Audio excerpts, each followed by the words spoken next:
안녕하세요. 중소민의 내 집 마련에 도움이 되는 부동산 정보를 제공해드리는 낭만부동산입니다. 이번 영상에서는 신혼부부들이 전세 계약을 하면서 상담했던 내용 가지고선 여러분들에게 소개를 하고자 합니다. 아마 대부분의 신혼부부나 사회초년생들은 지금 현재 전세 계약을 하면서 신용불량이 될 수도 있는 이러한 전세 계약들을 전국에서 정말로 많이 이루어지고 있을 것으로 보입니다. 많은 사람들이 전세 사기에 대해서 이야기를 많이 들어봤기 때문에 전세 사기를 당하지 않을 것이다라고 생각을 하고 있지만 지금 은행도 속을 수밖에 없고 허그도 속을 수밖에 없는 이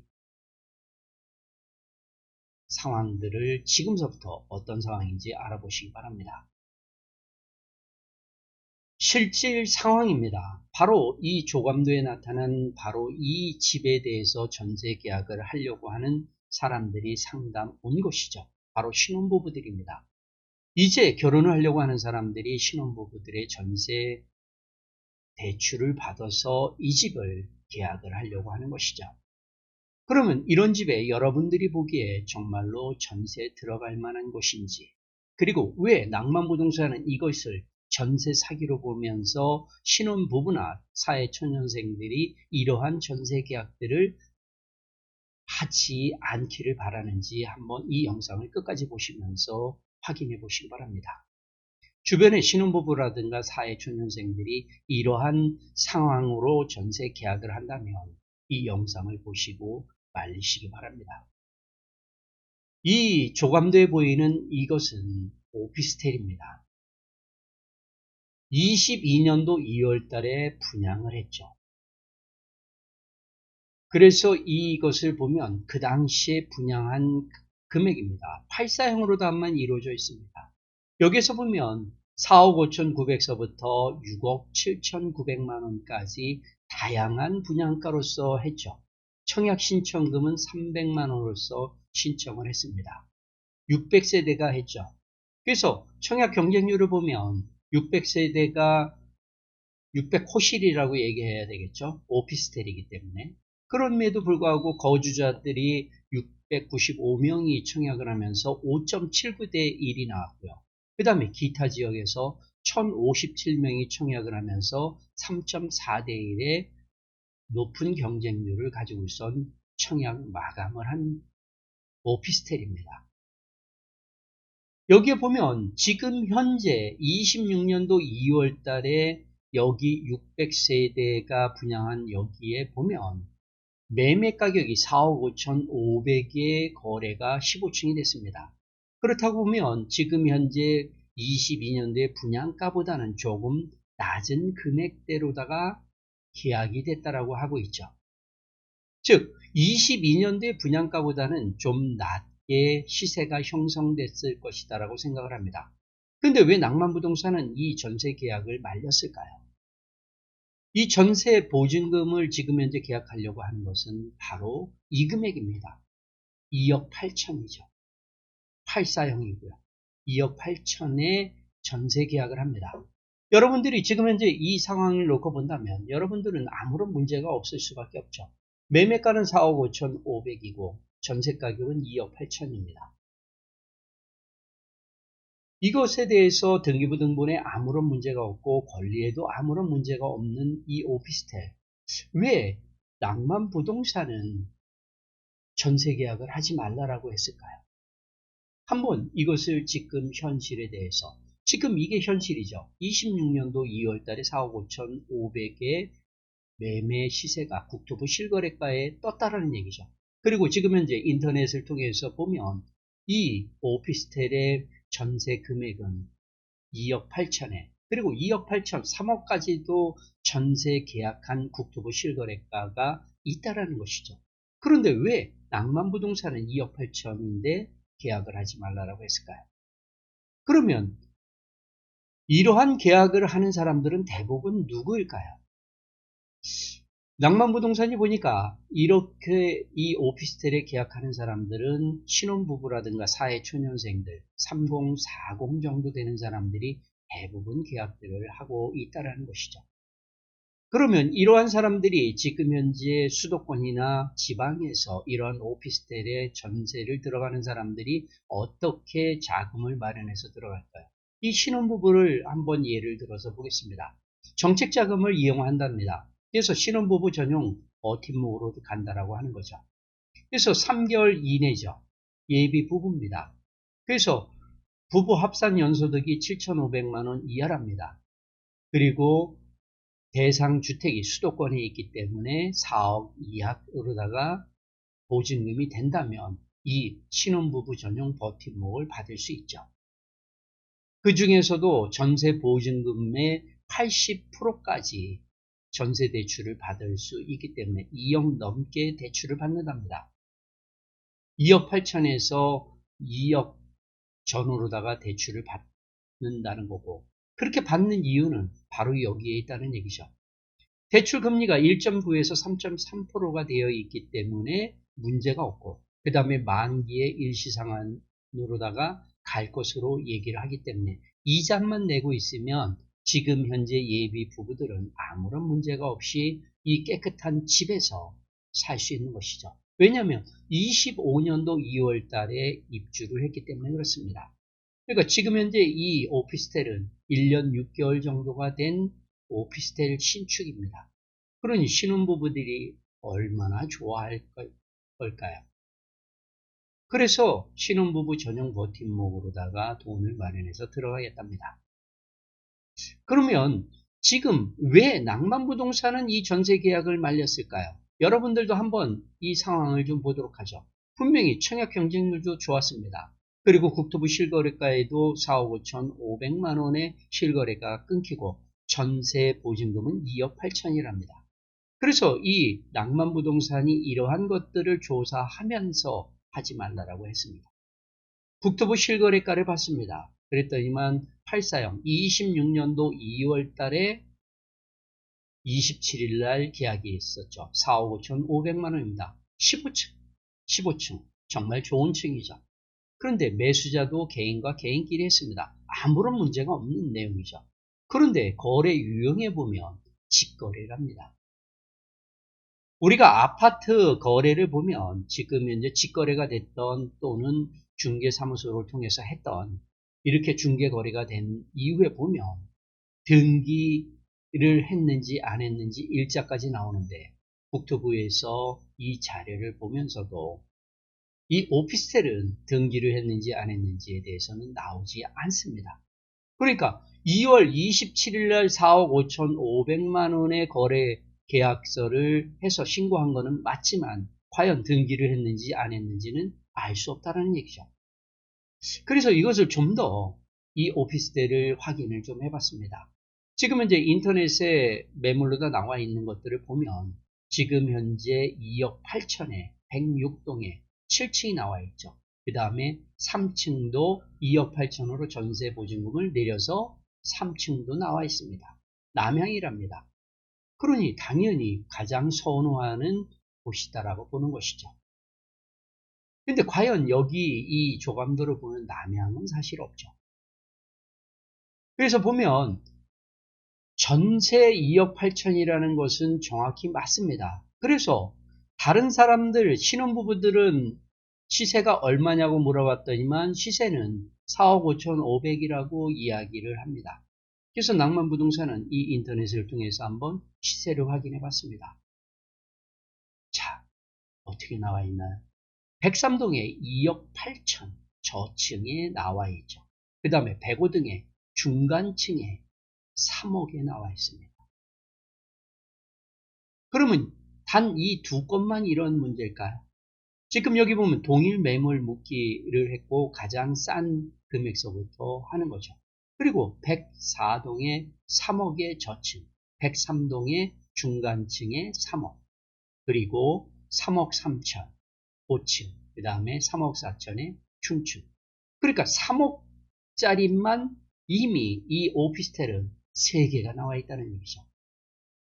국토부 실거래가 직거래에는 4억 5천 5백이지만 지금 현재 인터넷상에 부동산 매물로 나와 있는 것을 보면 3억이 3건이 나와 있다는 얘기죠. 2억 8천은 논외로 한다 하더라도 최고 적게 나왔죠. 근데 여기서 여러분들이 좀 보셔야 되는 것을 보면 여기 2억 8천은 7월 27일 날 확인 매물로 뜨고요. 그 다음에 8월 14일, 7월 27일, 8월 14일, 7월 27일 이렇게 뜨고 있습니다. 근데 이 확인 매물이라는 것에 대해서 여러분들이 좀 아셔야 될 게 단 하나가 있습니다. 이 네이버라든가 이런 인터넷 부동산에 매물을 올리는 것은 그 기간은 한 달을 주고 있습니다. 그래서 한 달이 끝나고 나면 그 매물은 이 인터넷 매물 속에서 사라져 버리죠. 그러니까 거래가 되지 않았고 그것을 광고를 하려고 하는 공인중개사 사무소에서는 한 달 후에 다시 이것을 올려야 된다는 얘기죠.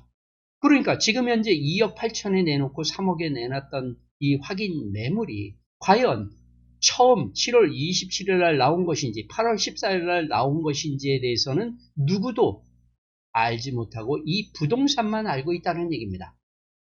그러니까 이 2억 8천이 됐던 3억의 매매가 되지 않은 것이 처음으로다가 이 8월 14일 날 7월 27일 날 나온 것인지 알 수 없다는 얘기죠.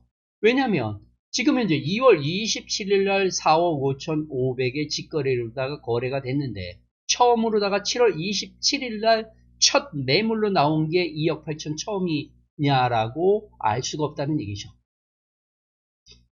26년도 2월 달에도 이러한 매물들은 나왔을 거라고 보면 된다는 얘기죠. 그러면 왜 한 달이 다 돼가는 이 7월 27일 날 나온 이 매물들은 거래가 되지 않았을까요? 여러분들은 이것을 어떻게 해석을 하시겠습니까? 2억 8천 3억에 7월 27일 날 매물이 나왔음에도 불구하고 아직도 계약이 되지 않아서 이렇게 부동산 매물로 인터넷에 떠 있다는 거죠. 그런데 전세는 2억 8천이랍니다. 국토부 실거래가에 들어가면 2억 8천에 전세 계약해서 이미 입주한 사람들도 많이 있습니다. 그리고 여기에 보면 매매가 2억 8천에서 5억 3천에 매물로 내놨다는 얘기죠. 그 다음에 전세 가격은 2억 8천에서 3억 5천까지 내놨답니다. 여러분들은 이것을 보면서 정말 이상하다라고 생각이 들지 않나요?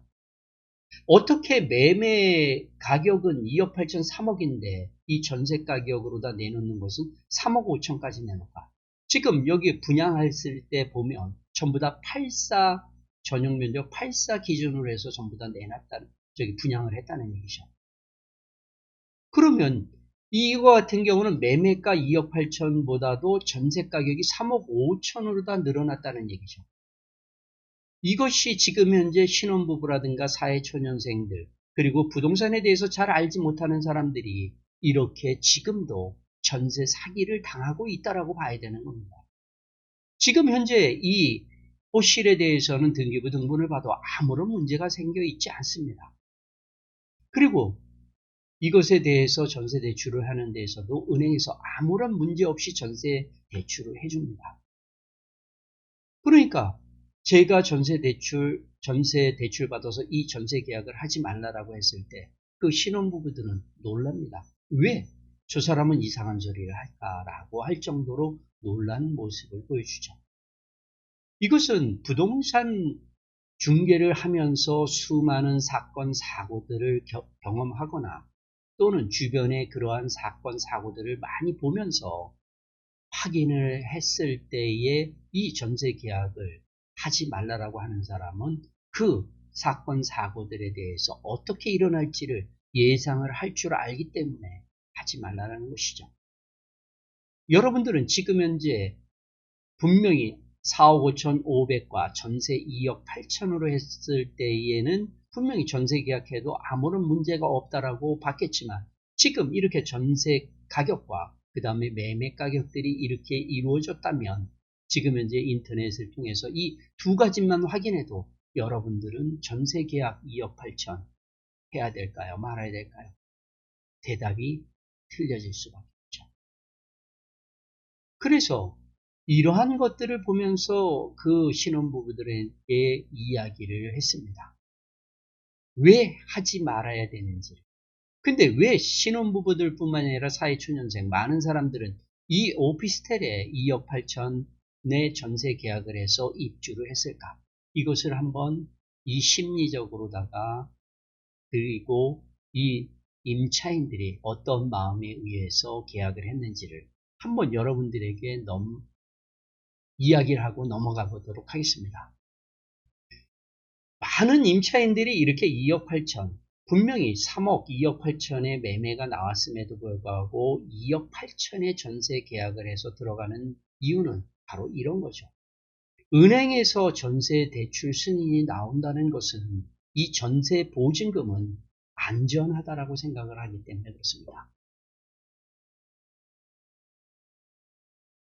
이 돈에 전세 대출을 해주는 은행에서 이 돈을 안전하게 회수할 수 있기 때문에 전세 대출 승인이 나오는 거니까 나도 이 집에 전세 계약을 해서 들어가면 내 전세 보증금은 안전하다라고 스스로 믿는다는 것이죠. 근데 이러한 오피스텔이 왜 이러한 상황이 됐을까? 은행과 보증기관은 왜 이렇게 했을까? 낭만부동산처럼 지금 현재 인터넷을 통해서 전세가격과 매매가격들이 이렇게 움직인다는 것을 은행이나 보증기관에서는 확인을 하지 않습니다. 오로지 임차인이 전세 대출을 받기 위해서 내는 그 서류만 가지고선 전세 대출을 해줄 것이냐 말 것이냐, 보증서를 끊어줄 거냐 말 것이냐를 결정하기 때문에 그렇습니다. 그러면 이 오피스텔은 25년도에 입주를 했다고 했죠. 그리고 매매 건수는 지금까지 단 한 건입니다. 4억 5천5백, 그것도 직거래. 왜 이러한 현상이 벌어졌을까는 다음에 이야기하도록 하고요. 그래서 보면 은행에서 이 서류를 가지고선 볼 수 있는 것은 두 가지밖에 없죠. 지금 현재 매매 사례 4억 5천5백만 원짜리와 그리고 분양가격일 수밖에 없다는 얘기죠. 그래서 기본적으로 은행에서 서류를 받는 것은 분양가가 얼마가 됐느냐를 본다는 얘기입니다. 그 다음에 또 하나 은행에서 이것을 해줄 때 보는 것들이 감정평가 회사에서 이 오피스텔의 감정평가 금액을 얼마로 해서 감정평가서를 제출했느냐죠. 그러니까 감정평가 회사에서 도 보면은 매매 사례가 없기 때문에 결국은 분양가 등으로다가 감정평가를 할 수밖에 없다는 얘기죠. 그러니까 여기에 분양가는 최소한 4억 5천에서 6억 사이에서 이 시세를 올릴 수밖에 없다는 얘기입니다. 그러니까 은행에서는 그 정도 금액에서 2억 8천 보증금으로 들어가고 그러니까 아무런 서류상에 문제가 생기지 않고 그래서 심사를 통과할 수밖에 없고 심사가 통과됐으니까 보증기관에 이 보증을 서주세요라고 해서 서류를 다 제출하면 보증기관에서도 은행에서 넘겨준 그 서류만 가지고선 심사를 해서 보증서를 끊어준다는 얘기죠.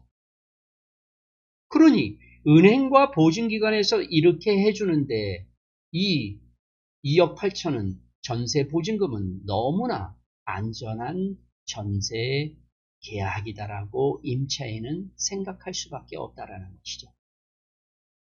그리고 또 있습니다.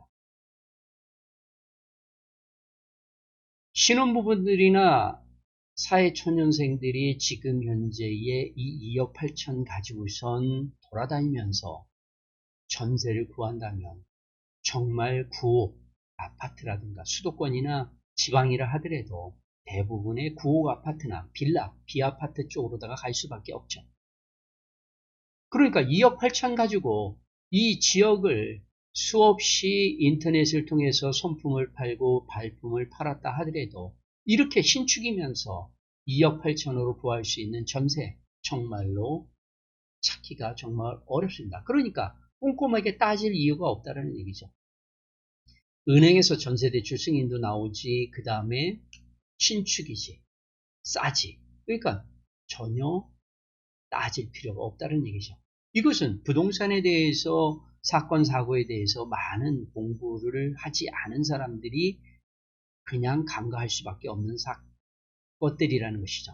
지금 현재의 매매가와 전세 가격이 적정한지 이러한 것을 이 신혼부부들은 전혀 따질 수 있는 그러한 지식을 가지고 있지 않습니다. 그러니까 당연히 은행에서 대출이 나온다면 믿을 수밖에 없다는 얘기죠. 그런데 또 하나가 있죠. 바로 전세 만기가 되면서 많은 변수들이 생길 수 있다는 것. 이것에 대해서 알고 있는 사람은 얼마나 될까요? 신혼부부들 전혀 모르고 사회초년생들 전혀 모릅니다. 그러니까 그냥 신축에 이 금액으로 구할 수 있다는 것만 해도 감사할 수밖에 없고요. 그리고 은행에서 대출 승인이 나온다니까 안전하다라고 믿는다는 것이죠. 거기다가 부동산 중개를 하는 공인중개사 사무소에서도 이러한 것들에 대해서 따지지 않는 사람들은 전혀 지금 현재 전세 계약을 하는 때에 서류상 그 다음에 법적으로 아무런 문제가 없다면 중개를 할 수밖에 없다는 얘기죠. 나중에 문제가 생기는 것은 지금 현재 전세 계약할 때 잘못했느냐 잘못한 게 없느냐 가지고 따지는 것이지 나중에 그 문제에 대해서 책임을 지고 하는 것은 아니다라는 것이죠. 그러니까 지금 현재 전세 계약에 아무런 문제가 없으니까 전세 계약을 중개할 수밖에 없는 상황이 현실이라는 겁니다. 그런데 왜 낭만부동산은 전세 계약을 하지 말라라고 했을까요? 바로 낭만부동산이 공부하고 주변에 사건 사고 일어나는 것을 상담을 하면서 경험에 의해서 보면 이러한 오피스텔의 전세 2억 8천으로 전세 계약하는 것은 만기가 되는 2년 후 또는 4년 후에 반드시 문제가 터질 수밖에 없는 가능성이 매우 높기 때문에 전세 계약을 하지 말라고 하는 겁니다. 가장 심각한 것은 바로 이거죠. 지금 현재 오피스텔이나 비아파트 부분에서 가장 크게 문제가 터지는 것은 이겁니다. 분양 후에 매매 거래가 이루어지기 시작한다면 지금 현재 신축했을 때의 보증을 서주는 그 매매 사례에 맞춰서 하는 금액보다 낮아질 가능성이 매우 높습니다. 이것은 비아파트 부분에서는 대부분 일어나는 상황이죠. 대부분 부동산 시장이 안정적으로다가 움직이는 상황에서는 아파트들은 분양가 대비해서 계속적으로 올라가는 추세를 가지고 있죠. 왜냐하면 아파트 같은 경우는 시세의 90% 이내에서 분양가를 책정을 했기 때문에 실질적으로 입주하고 나서부터는 부동산 시장이 하락하지 않는 그 시기라면 계속적으로 분양가보다도 높게 시세가 형성되는 것이 일반적입니다. 근데 비아파트는 부동산 시장이 안정된다 하건 안정이나 또는 하락이라 하더라도 분양가 대비로 보면 향후 5년에서 6년까지는 분양가 이하로다가 매매 가격이 형성된다는 것이죠. 그래서 분양가를 겨우 맞춰서 매도할 수 있는 시기를 보면 5년 이후가 된다는 얘기입니다. 그러니까 비아파트와 아파트의 차이는 바로 이런 데서도 나오는 거죠. 그래서 우스갯소리로 항상 얘기하죠. 빌라는 사는 순간서부터 손해본다라고 이야기하는 것이 바로 이 분양가에 문제가 있기 때문에 그렇습니다. 그래서 낭만부동산은 비아파트는 분양가는 5년 후에 미래의 시세를 지금 5년 전으로 끌고 와서 분양가를 책정했다라고 이야기를 합니다. 그러니까 지금 현재 1년 6개월 된 이 비아파트인 오피스텔의 2년 후에 매매 가격은 지금 분양가보다도 낮게 형성될 수밖에 없고 현재 인터넷에 부동산 매물로 나와 있는 것도 보면 2억 8천 3억에 나와 있는 매물들이 이렇게 있다라는 것이죠.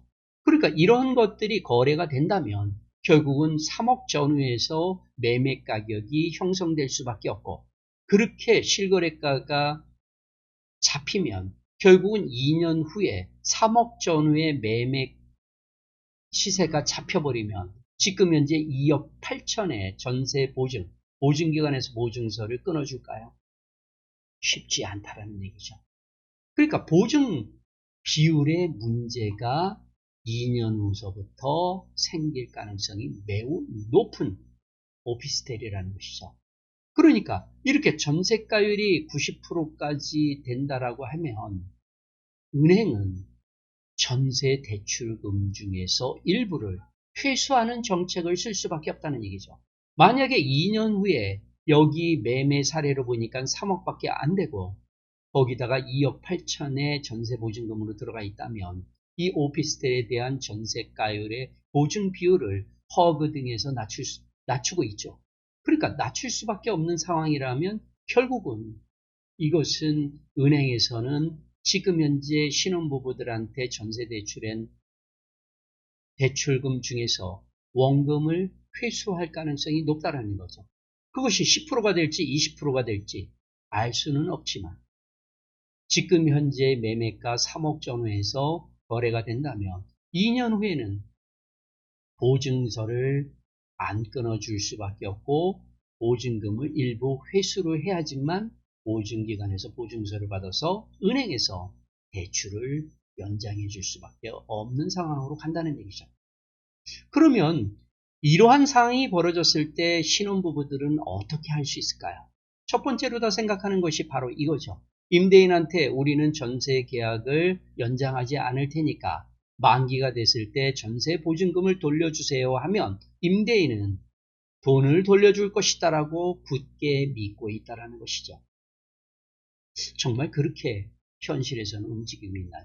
그렇지 않죠. 임대인은 그때가 되면 이런 얘기를 할 겁니다.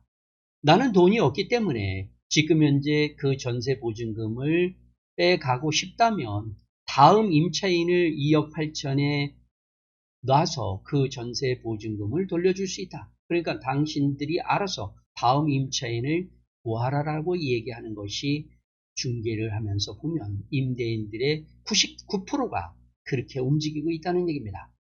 그런데 이렇게 생각을 해봐야 되겠죠. 그러면 여러분들은 그냥 단순하게 얘기하죠. 그래, 내가 2억 8천에 여기 전세 보증금으로 다 들어왔으니까 2년 후에도 누군가는 2억 8천에 전세 보증금으로 쉽게 들어올 거야 라고 이야기를 한다는 얘기죠. 그런데 지금 현재 매매가 여러분들이 전세 2억 8천에 들어갔을 때에는 4억 5천 5백에 매매 거래된 이것을 기준으로 해서 이것을 시세로 보고선 여러분들은 2억 8천이라는 전세 보증금에 대해서 큰 문제가 없을 것이다라고 생각을 해서 들어갔다는 얘기죠. 근데 만약에 여러분들이 지금 현재 3억의 매매 시세인데 2억 8천에 전세 들어오라고 하면 지금 여러분들조차도 안 들어간다는 얘기죠. 근데 2년 후에 3억 전후에서 매매가가 시세가 됐는데 전세 2억 8천의 다음 임차인을 여러분들은 구할 수 있을까요? 구하지 못한다는 얘기입니다. 그러면 그냥 여러분들은 단순하게 이렇게 생각을 하겠죠. 그래, 임대인은 돈이 없어서 2억 8천을 빼주지 못하고 그 다음에 다음 임차인은 전세 가격이 너무 비싸니까 안 들어오니까 나는 어쩔 수 없이 더 전세 보증금 누군가가 들어올 때까지 계속 거기서 살면 돼 라고 단순하게 생각을 한다는 얘기입니다. 근데 그렇지 않다는 거죠, 현실은. 이것이 임차인들이 가장 착각 속에서 움직이고 있고 그래서 신용불량자가 되는 겁니다. 아까도 얘기했듯이 지금 현재의 시세가 3억으로 다 되고 있고 이것이 지금까지 거래가 잘 안 이루어지고 있는 비아파트 부분, 특히 수도권이나 지방에 있는 비아파트 같은 경우는 이 시세가 신축에 밀려서 계속적으로 가격이 하락할 가능성이 매우 높다라는 것이죠. 그러니까 결국은 쉽게 매도가 되지 않기 때문에 이 매매 가격이 3억을 훌쩍 넘겨서 4억이나 5억으로 뛸 가능성은 정말 희박하다는 얘기죠. 문재인 정부 때처럼 20년, 21년도에 묻지마 투자가 일어나는 그 시기가 되지 않는다면 여기 이 오피스텔은 지금 현재 3억 전후에서 내놓은 이 매매 가격을 벗어나기가 쉽지 않다라는 겁니다. 이것이 20여 년간 부동산 중개를 하면서 비아파트 부분의 가격 상승, 하락에 대해서 봐온 생생한 현실이라는 것이죠. 서울 강남 3구라든가 일부 상급지에 있는 오피스텔은 어느 정도 부동산 시장이 안정되고 전세 가격이나 월세 가격이 상승하면서 가격이 어느 정도 일부 올라가기는 합니다. 그런데 수도권이나 지방에 있는 비아파트, 오피스텔 같은 경우는 거의 부동산 시장이 안정기나 하락 시기에는 절대 올라가지 않는다라는 것이죠. 그러니까 당연히 지금 현재 수도권에 있는 이 오피스텔 2년 후, 4년 후에 지금 현재 시세에서 크게 벗어날 수가 없다라는 거죠. 그러니까 당연히 은행에서는 보증 한도가 줄어들 수밖에 없고 보증 한도가 줄어드는 거에 맞춰서 보증금 대출 중에서 일부를 원금을 회수할 것이 눈에 보듯이 뻔하다는 얘기입니다.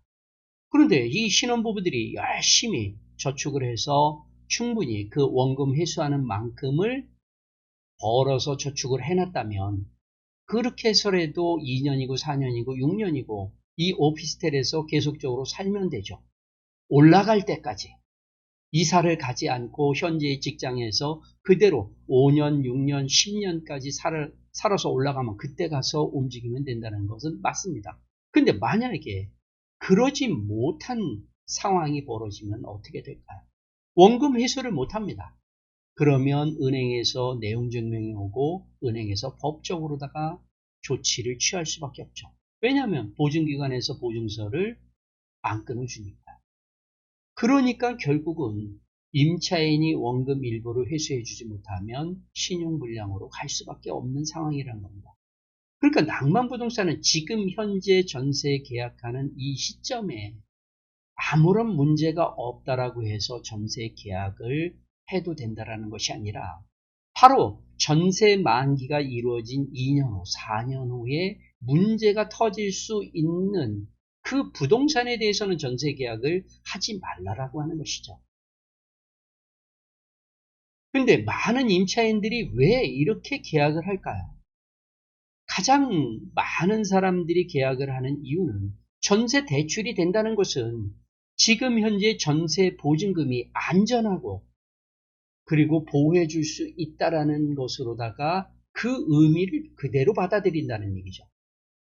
낭만부동산을 보는 것은 전세 대출이 된다는 것은 지금 현재의 서류상에 아무런 문제가 없기 때문에 전세 대출을 해줄 뿐인 것이지 그것에 대해서 전세 보증금에 대해서 보호를 해준다는 것이 아니다라는 것이죠. 그리고 전세 대출을 해주는 은행에서는 많은 사람들이 착각하고 있는 것 중에서 전세 대출을 하면은 임차인의 통장을 거쳐서 임대인한테 넘어가는 것이 아니라 바로 임대인 계좌로 다 넘어가죠. 그래서 착각하는 신혼부부들이나 사회초년생들이 착각하는 것 중에 하나가 바로 이거죠. 내 통장을 거쳐서 임대인한테 넘어간 것이 아니기 때문에 전세 대출에 대한 그 갚아야 되는 사람은 임대인이다. 내가 아니다라고 생각하는 경우가 있죠. 왜냐하면 임대인들은 전세 보증금을 반환해줘야 되는 의무가 있고 법적으로 다 책임을 져야 되는 의무가 있다라고 생각을 하고 있기 때문에 그렇다는 얘기죠. 그런데 낭만부동산이 부동산 중개를 하면서 가장 많이 느끼는 것, 전세 대출이 된다는 것은 지금 현재 전세 대출을 해줄 수 있는 자격을 갖췄다는 것이지 여러분들의 전세 보증금을 보호해 준다는 의미가 아니다라는 것이죠. 그리고 문제가 생기면 임대인이 그 돈을 갚는 것이 아니라 바로 은행과 임차인, 신혼부부인 임차인 둘 사이의 이해관계에 의해서 움직이는 것이지 임대인은 제3자 아무런 법적인 책임이 없다라는 얘기죠. 은행과 여러분과 임대인 사이에서는 법적인 문제가 생기겠지만 전세 대출을 해준 은행과 여러분들 사이에서의 법적인 문제는 임대인은 제3자라는 겁니다. 여러분들의 전세 대출에 대해서 임대인은 아무런 책임이 없다라는 것. 이것을 반드시 기억을 해야 되는데 많은 사람들이 은행에서 전세 대출 승인이 나오고 보증기관에서 보증서를 끊어주니까 이것은 전세 보증금을 보호해 준다라고 착각을 하고 있는 것 때문에 계약들을 한다는 얘기죠. 그리고 낭만부동산은 어떤 것을 본다고요? 지금 현재 전세 계약하는 지금 당시에 아무런 법적인 문제가 있느냐 없느냐가 아니라 계약 만기 후에 여러분들의 소중한 전세 보증금, 대출받은 전세 보증금 반환이 안전하게 받을 수 있는 조건을 가지고 있는지 아닌지를 따져야 된다는 것이죠. 그래서 그러한 조건들을 따져봤을 때 이 신혼부부들에게 이 오피스텔 2억 8천에 전세 계약하는 것을 하지 말라라고 했습니다. 그런데 안타깝게도 가계약금을 일부 걸었답니다. 그 가계약금을 건 금액만 포기를 하면 이 계약이 없어진다면 개인적으로 나는 상담을 해줄 때 그랬습니다. 그 지금 현재 가계약금 보낸 거 포기하고 이 계약이 없었던 것으로 할 수 있으면 그렇게 하시는 것을 권장을 했습니다. 근데 그 돈도 너무나 소중한 돈이죠. 그런데 낭만부동산은 너무 쉽게 얘기를 한다는 거예요. 근데 이러한 나중에 전세보증금을 반환받을 수 있는 상황이 아닌 이 오피스텔이기 때문에 과감하게 하지 말라고 했죠. 도리어 이런 얘기는 했습니다. 차라리 3억에 조금 더 대출을 받아서 또는 부모님 찬스를 써서라도 차라리 3억에 이 오피스텔을 매수를 해라. 전세 2억 8천에 들어가지 말고 이런 얘기를 했습니다. 그런데 그것은 쉽지가 않죠. 왜냐하면 주택담보대출을 받으면 전세대출은 이자만 갚으면 되지만 주택담보대출은 원금과 이자를 갚아야 된다는 거죠. 그래서 이렇게 불공정한 대출의 상황에 따라서 신혼부부나 사회초년생들에게는 정말로 이 부동산 내 집 마련하는 게 정말 어렵고 이 주거사다리가 끊어진 이유는 바로 여기에 있다는 거죠. 그런데도 이 얘기를 하는 사람들은 사실 거의 없다라는 얘기입니다. 제가 왜 이렇게 계약할 때에 문제가 없는 전세 계약을 하지 말라라고 하냐면 바로 계약 만기 후에 반환받을 수 없는 거죠. 그 중에서 가장 하지 않는 전세 계약이 있습니다. 법인 전세 계약이죠. 법인이 임대인인 법인이 가지고 있는 그 부동산의 전세로 들어가는 계약은 낭만부동산은 안 합니다. 그래서 지금 현재 정부에서 얘기하는 임대사업자, 법인으로다가 유도한다라고 하는 것을 보면 정말로 왜 중서민들을 저 나락으로다가 넣는 저 짓을 왜 할까라는 생각들을 정말 많이 합니다. 정말로 잘못된 생각들을 가지고선 중서민들을 평생을 신용불량자로 만들어갈 수 있는 저런 제도를 만드는 것을 보면 정말로 한심하죠. 그러나 이러한 것들을 보면 법을 개정을 한다면 그렇게 해도 괜찮죠.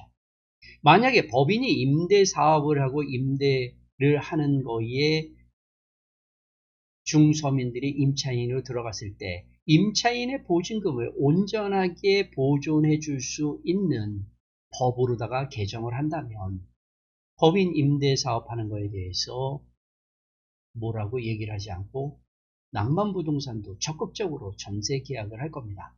그것은 바로 이겁니다. 경매에 대해서 많이 공부를 하고 좀 더 깊게 공부하신 분들이라면 이런 것을 할 겁니다. 법인의 부동산의 배당 순위를 보면 가장 최우선적으로 가져가는 것은 바로 법인의 종업원들의 3개월치 월급과 그 다음에 퇴직금이 최우선으로 가져간다는 얘기죠. 여러분들이 대항력 있는 전세 보증금보다도 먼저 가져간다는 얘기입니다. 그러니까 만약에 법인들에게 임대 사업을 적극적으로 하고 그쪽으로다가 해서 사업을 정부에서 적극적으로 한다면 경매의 그 배당법을 바꿔줘야 된다는 얘기죠. 법인의 부동산의 배당 순위는 법인의 종업원들의 3개월치 봉급과 퇴직금보다도 그 집의 전세 계약을 하거나 임차인으로 있는 그 임차인의 보증금이 가장 최우선, 국세, 지방세보다도 우선으로 해서 최고 먼저 배당해 준다라는 것으로다 법을 개정을 한 이후에 그렇게 한다면 낭만부동산도 법인의 부동산 전세 계약을 적극적으로 할 겁니다. 바로 이러한 것들을 본다면 결국은 지금 이 사회초년생이나 신혼부부들, 그 다음에 이러한 사건, 사고들을 경험해서 상담해보지 못했던 부동산들은 지금 이 오피스텔의 신혼부부들에게 적극적으로 전세 계약을 권하겠죠. 그래서 낭만부동산이 신혼부부나 사회초년생들에게 이러한 얘기를 하고 싶습니다. 계약하기 전에 제발 좀 이런 것을 확인해 주시기 바랍니다. 최소한 여러분들이 인터넷을 통해서 지금 여러분들이 전세 매물을 찾듯이 인터넷에서 여기 오피스텔처럼 매매 가격과 전세 가격을 한 번만 더 클릭해서 제발 좀 매매 가격과 전세 가격을 서로 비교해서 지금 현재 여러분들의 전세 가격은 2억 8천이고 매매 가격은 지금 현재 2억 8천 3억에 나온 이 오피스텔 이러한 것들에 대해서는 절대로 전세 계약을 하지 않기를 바랍니다. 최소한의 매매 가격과 전세 가격의 비율을 보면 여러분들이 이것이 전세 계약을 해도 되는지 안 해도 되는지를 알 수 있다는 것이죠. 그런데 이러한 것들을 전혀 계산하지 않고 전세 계약을 하는 사람들 2년 후, 4년 후에 과연 어떠한 세상이 펼쳐질까요? 제발 부동산 가격이 많이 폭등해서 비아파트도 지금 현재의 매매 시세보다도 30% 이상이 올라간다면 이 오피스텔에 2억 8천에 전세 계약한 사람들 2년 후에도 문제없이 나올 수 있겠죠. 좋은 결정을 그 신혼부부들이 하기를 간절히 바랍니다. 지금까지 낭만부동산이었고요. 이 내용이 여러분들에게 도움이 됐다면 낭만부동산 구독과 좋아요 눌러주시고요.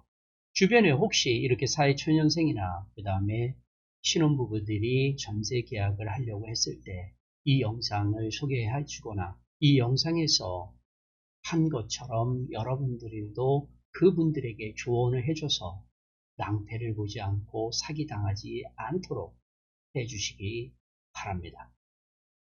장시간 시청해 주셔서 고맙고요. 오늘 하루도 행복한 하루 되시기 바랍니다. 감사합니다.